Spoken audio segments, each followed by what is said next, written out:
Yes, I'm also a laid off employee. రీసెంట్గా 3 months back నేను ఒక రెప్యూటెడ్ కంపెనీ నుంచి లే ఆఫ్ అయ్యాను. యాక్చువల్లీ 2016లో నేను బీటెక్ 3rd year చేసేటప్పుడు నా ఫర్నిచర్ బిజినెస్ని స్టార్ట్ చేసిన. అప్పుడు ఆర్డర్స్ తక్కువగా ఉండేటివి. దాని తర్వాత నేను డిజిటల్ మార్కెటింగ్, ఆఫ్లైన్ మార్కెటింగ్ మీద ఫోకస్ చేసిన తర్వాత నా బిజినెస్ పెరిగింది. నేను అప్పుడు చాలా హ్యాపీగా ఉండే.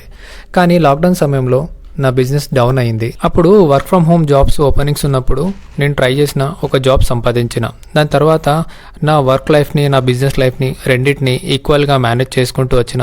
ఇప్పుడు నా జాబ్ పోయింది, కానీ నా బిజినెస్ నాతో ఉంది.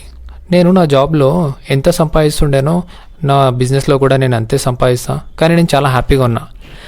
ఒకవేళ నాకు ఈ బిజినెస్ లేకపోయి ఉంటే నా పరిస్థితి ఏమయ్యేది ఆలోచిస్తుంటేనే చాలా భయం వేస్తుంది.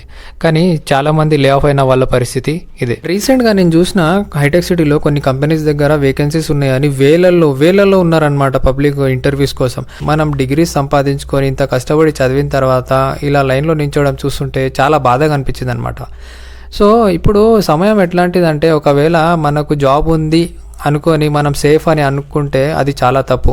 ఎందుకంటే రేపు ఎప్పుడు మెయిల్ వస్తుంది లే ఆఫ్ గురించి, అది మనకు తెలియదు. సో ఒకవేళ మనకు జాబ్ ఉంది అంటే దాంతోపాటు మన స్మాల్ బిజినెస్ స్టార్ట్ చేయడం మంచిది. ఒకవేళ జాబ్ కోసం వెతుకుతున్నారంటే దాంతో పాటు మన స్కిల్ని యూటిలైజ్ చేసుకొని సోషల్ మీడియాలో మన టాలెంట్ యూజ్ చేసి మనం ఏంటో చూపించుకోవడం అనేది చాలా మంచిది. నేను నమ్మేది ఒక్కటే, జాబ్ చేస్తూ ప్యాషన్ని ఫాలో అవ్వాలి, కానీ ప్యాషన్ కోసం జాబ్ని వదిలేయొద్దు.